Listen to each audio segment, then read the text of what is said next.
हर शुरुआत में हो गणपति का नाम, मन हो पवित्र, दिल हो शांत और धाम। बप्पा की मूर्ति जहाँ भी विराजती है, वहाँ हर दिन नई खुशियाँ सजती हैं। तो इसी तरह हमारे कॉलेज में खुशियाँ ही खुशियाँ हैं, क्योंकि गणपति जी आ गए हैं, तो खुशियाँ तो होंगी ही। मेरा तो दिल ही भर आया था। इतना खूबसूरत था, इतना मतलब मुझे इतना अच्छा लग रहा था वहाँ पे देख के हर चीज़, हर जगह लाइट। और ये आज तो कॉलेज भी मतलब बहुत सुंदर लग रहा था। और ऑब्वियस सी बात है, जब गणपति जी विराजमान होंगे तो खुशियाँ तो आएंगी ही। एंड पटाखे, हर चीज़, हर जगह खुशियाँ ही खुशियाँ। एंड हम भी तैयार होकर के दम बन ठन के हम भी चले थे स्वागत करने गणपति जी का, उनका आशीर्वाद लेने के लिए। और हम भगवान से प्रे करेंगे हर किसी को गणपति जी सही रखें, अच्छा रखें, उनके हर प्रॉब्लम को सॉल्व करें। एंड गणपति जी आ रहे हैं। एंड यहाँ पे डांस भी हुआ था। एंड देन उनकी आरती हुई, जब उनको रखा गया, विराजमान किया गया, तो फिर उनकी बहुत ही सुंदर तरीके से आरती हुई, जो बहुत ही अच्छा लगा। बहुत सुकून मिल रहा था मुझे तो। मैं तो यहीं सामने खड़ी थी, एकदम फ्रंट पे। तो मैं मतलब बहुत ही शांति मिल रही थी, बहुत सुकून मिल रहा था वहाँ पे। और आरती में हम लोग आरती की, आरती में हम लोग, मेरे फ्रेंड्स लोग, सब लोग गए थे, हर कोई ही गया था।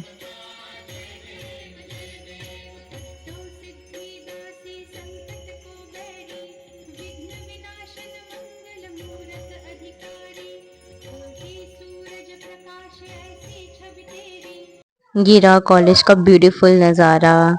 और हम भी खुश होकर के हम भी वीडियोस ले रहे थे, हर चीज़ को कैप्चर कर रहे थे। लग रहा था कि क्या क्या क्या मैं कैप्चर कर रही हूँ, क्योंकि ये मेरा फर्स्ट ईयर है, 2025 बैच है। तो फिर मुझे भी बहुत एक्साइटमेंट थी यहाँ के फंक्शंस की। और हम लोग के जाते ही, मतलब हम लोग का फर्स्ट फंक्शंस है, फर्स्ट फेस्ट है यहाँ का, मतलब 2025 बैच के लिए। तो हम लोगों के लिए बहुत ही ज़्यादा स्पेशल था ये चीज़ अटेंड करना। इवन नेक्स्ट डे तो हमारे टेस्ट भी चल रहे थे, फिर भी हम लोग को लगा कि हाँ, हमें अटेंड करना चाहिए।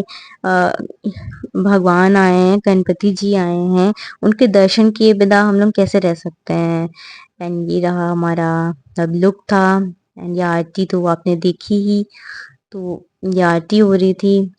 एंड देन हम लोग कॉलेज भी वैसे जा रहे थे, लाइक सुबह हम लोग कॉलेज गए, क्लास लिए, एंड देन शाम को हम लोग यहाँ पे आ जाते थे। एंड ये आरती है, आरती हो रही थी। आरती तो होती, मतलब हर शुरुआत होने से पहले आरती ज़रूर होती थी। देन उसके बाद फंक्शंस स्टार्ट होते थे। एंड इसमें अभी मुंडे आए थे, शायर थे वो, बहुत प्यारे थे से पहले भी कुछ आता है, क्यों ना इस कार्यक्रम को वहां से शुरू किया जाए, क्यों ना इस कार्यक्रम को माँ से शुरू किया जाए। क्यों? क्योंकि किसी को पास होकर भी दिखती नहीं, किसी को पास होकर भी दिखती नहीं। कोई सितारों में माँ ढूंढता है, किसी को एक भी बोझ लगती है, कोई हजारों में माँ ढूंढता है। किसी को पास होकर दिखती नहीं, कोई सितारों में माँ ढूंढता है, किसी को एक भी बोझ लगती है, कोई हजारों में माँ ढूंढता है। किसी को बर्दाश्त नहीं चिल्लाना उसका, कोई अजानों में माँ ढूंढता है। किसी को घर की मुसीबत लगती है, कोई मकानों में माँ ढूंढता है। और माँ की बात हो ही चुकी है तो साइड कैरेक्टर की बात कर लेते हैं अपने बाप की, क्योंकि कभी हमें मेन लीड तो उनको दी नहीं है। आज तक जितना लिखा गया है, जितना बोला गया है, बस माँ के ऊपर बोला गया है, लेकिन बाप के ऊपर कोई उतना बोलता नहीं है। और जाहिर सी बात है, कैसे बोलेंगे, क्योंकि कलम भी आपकी, ये कागज़ भी आपके, जो सीखे हुए सारे लफ्ज़ भी आपके, मेरे होने ना होने का वजूद भी आप हो, मेरे पहचाने नाम में मौजूद भी आप हो। अब तक आप समझ चुके होंगे कि ये मेरा धंधा है ना, जो चल रहा है अपने। आपकी भाषा में कहे, शुद्ध भाषा में तो व्यापार है। ये क्या करते हैं, मैं लफ्ज़ बेचता हूँ। मैं क्या करता हूँ, लफ्ज़ बेचता हूँ। तुम खरीदते हो, व्यापार अच्छा चल रहा है आजकल। मैं लफ्ज़ बेचता हूँ, तुम खरीदते हो, व्यापार अच्छा चल रहा है आजकल। मैं झूठ लिखता हूँ, तुम सच पढ़ते हो, अखबार अच्छा चल रहा है आजकल। मैं लफ्ज़ बेचता हूँ, तुम खरीदते हो, व्यापार अच्छा चल रहा है आजकल, मैं झूठ लिखता हूँ तुम सच पढ़ते हो अखबार। अच्छा चल रहा है आजकल, मैं दिए जलाता हूँ तुम आग लगाते हो त्योहार। अच्छा चल रहा है आजकल, मैं खुद को परोसता हूँ तुम नोच खाते हो इफ्तार। अच्छा चल रहा है आजकल।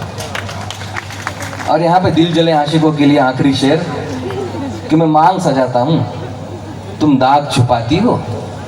मैं मांग सजाता हूँ तुम दाग छुपाती हो, श्रृंगार अच्छा चल रहा है आजकल।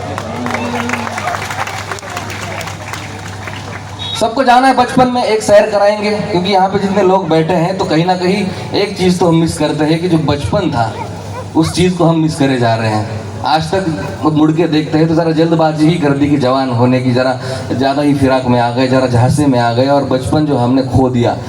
बहुत से लोगों को लगता है कि एक बार आपको बचपन में लेके जाएंगे। तैयार है सब? तैयार है सब?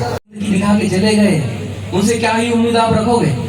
गुस्सा उन लोगों पे आ रहा था जो मोमबत्तियां लेके रास्ते पे उतर गए अगले दिन। और तब हमने एज अ साइको शायर, एज एक विद्रोही कवि पहली कविता लिखी जिसका नाम है मोमबत्तियां। वो आपके सामने रखा कि मोमबत्तियों का जुलूस निकाला ठंडे जिगर के मुर्दों ने। मोमबत्तियों का जुलूस निकाला ठंडे जिगर के मुर्दों ने, देख रहे थे दूर से जब घिरी हुई थी मर्दों में। मोमबत्तियों का जुलूस निकाला ठंडे जिगर के मुर्दों ने, देख रहे थे दूर से जब घिरी हुई थी मर्दों में। अब मर्द कहे भी तो कैसे ही नहीं, ये दरिंदे जिस्म के भूखे हैं, खैर हमें क्या इल्म इस बात का जब तक खुद की बहन की ना सुनते चीखे हैं। उजाले के बाद आ रही है हैवानियत की रातें हैं, दिन में छुपे दरिंदे इन रातों में मंडराते हैं। इसी एक रात के जाले में प्यारी बहना मेरी अटक गई, घना अंधेरा था राहों में उसी अंधेरे में भटक गई। झांसा दिखाकर मदद का छुपाया चेहरा शैतानों ने, घर पे बच्चे ने फोन मिलाया जब पाया अकेला अनजानों में, काटा फोन उसने, कहा कि घर पे आके सब बात होगी, पर किसे पता था घर से निकलते ही आखिरी मुलाकात होगी। उलझा रहे थे बातों में, ये मंजर पूरा सच है, ठीक है। उलझा रहे थे बातों में, तभी किसी ने पीछे से आवाज लगाई, स्वागत है आजाद हिंदुस्तान में आपका। अब इसी बात की बहुत बधाई।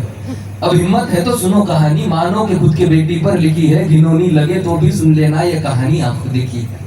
सड़क किनारे घसीटते फिर बहन को मेरी ले गए, फटते कपड़ों के साथ अंधे कानून को झांसा दे गए। तेरी मेरी बहनें जैसे परोसी हुई दावत इन्हें, कितनों की जात के ये नोचने की आदत इन्हें। मुंह को इनके खून दिख रहा फिर भी सब खामोश है, चलो आओ मोमबत्तियां जलाएं, आखिर ये बुज़दिलों का देश है।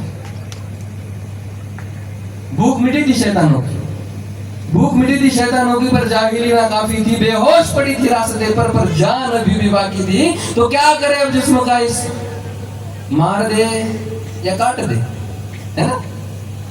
तो क्या करे अब जिस्म का इस, मार दे या काट दे। भाई पहले देख तो लोग किस धर्म का कि जलाएं या गाड़ दे। बहुत शुक्रिया। नाम समझ आ जाए तो हाथ काट कर रख दूंगा, ये नाम समझ आ जाए तो। भाई कितनी दिक्कत होगी पता है, नाम समझ आ जाए तो। हाथ काट कर रख दूंगा, ये राम समझ आ जाए तो। और कितनी दिक्कत होगी पता है, राम समझ आ जाए तो। भाई राम राम तो कह लोगे, पर राम सा दुख भी सहना होगा। पहली चुनौती ये होगी कि मर्यादा में रहना होगा। और मर्यादा में रहना मतलब कुछ खास नहीं कर जाना है, बस त्याग को गले लगाना है और अहंकार जलाना है। अब अपने राम लला के खातिर इतना ना कर पाओगे, अब अपने राम लला के खातिर इतना ना कर पाओगे, और शबरी का झूठा खाओगे तो पुरुषोत्तम कहलाओगे। आप सभी राम बन सकते हैं, कुछ मेथड है, प्यारी सी मेथड है, बस उसको फॉलो कर लेना, बताते हैं आपको, ठीक है। बनना है सबको राम। क्या करना है फिर आपको कि काम क्रोध के भीतर रहकर तुमको शीतल बनना होगा। काम क्रोध के भीतर रहकर तुमको शीतल बनना होगा। बुद्ध भी जिसकी छांव में बैठे वैसा पीपल बनना होगा। बनना होगा ये सब कुछ, और वो भी शून्य में रहकर प्यारे, तब ही तुमको पता चलेगा कि कितने अद्भुत राम हमारे।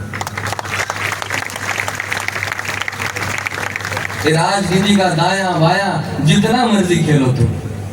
अब बहुत से लोग लगता है कि ये तो यहाँ का है, ये तो वहाँ का है, ये किस पार्टी, हम देखो हम किसी पार्टी के नहीं है, हमारी की पार्टी है राम की पार्टी। क्योंकि हमारा मानना ये है कि religion is a very private thing, अपने अपने पास रहना चाहिए, ठीक है।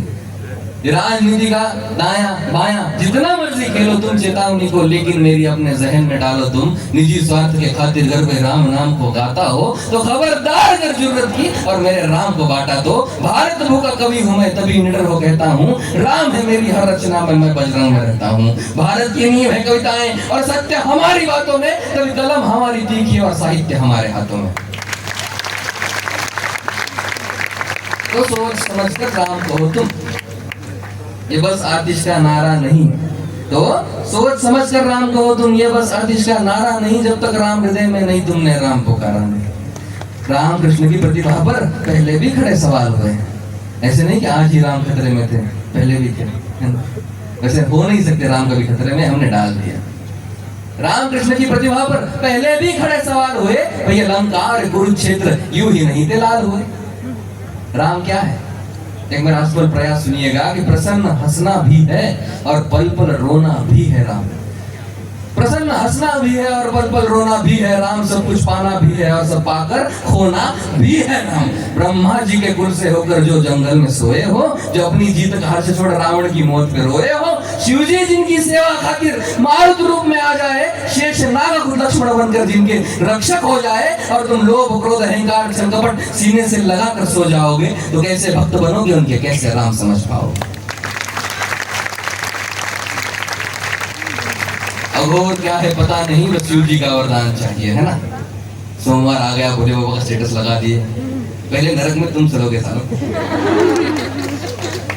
अघोर क्या है पता नहीं, पर शिव जी का वरदान चाहिए, ब्रह्मचर्य का इल्म नहीं, बस भक्त स्वरूप हनुमान चाहिए। और भगवा तो क्या है क्या ही पता, लहराना सबको होता है, भाई भगवा क्या है वो जाने जो भगवा ओढ़ के सोता है। राम से मिलना, राम से मिलना, राम से मिलना है ना तुमको, तो निश्चित मंदिर जाना होगा, और उससे पहले भीतर जाकर अपने राम को लाना होगा। अब बोलो जय सिया राम। दक्षिणे लक्ष्मणो सेवा में तू जनकात्मजा पूर्वतो मारुतिर्य यस्य तम वंदे रघुनंदनम लोकाभिरामं रणरंगधीरम राजीव नेत्रम रघुवंशनाथम कारुण्य रूपम करुणाकरंतम श्री रामचंद्रम शरणम प्रपद्ये। बोलो सियापति रामचंद्र की और सुत हनुमान की जय। क्या बात है।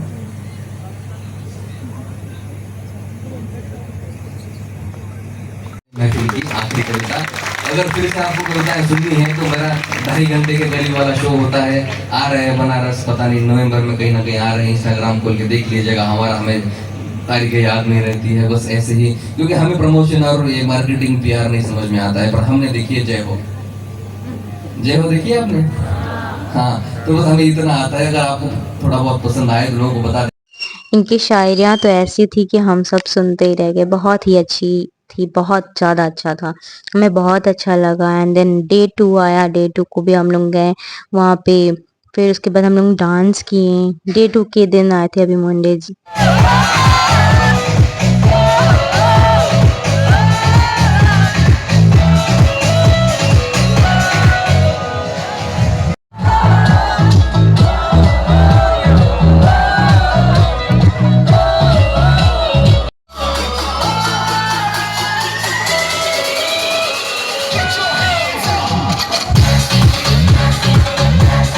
एंड डांस करके तो बहुत बहुत बहुत सुकून मिला था, बहुत अच्छा लगा था।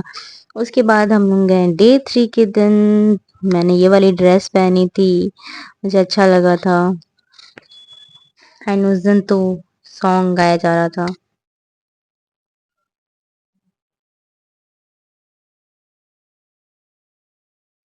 Thanks for watching my video, bye bye.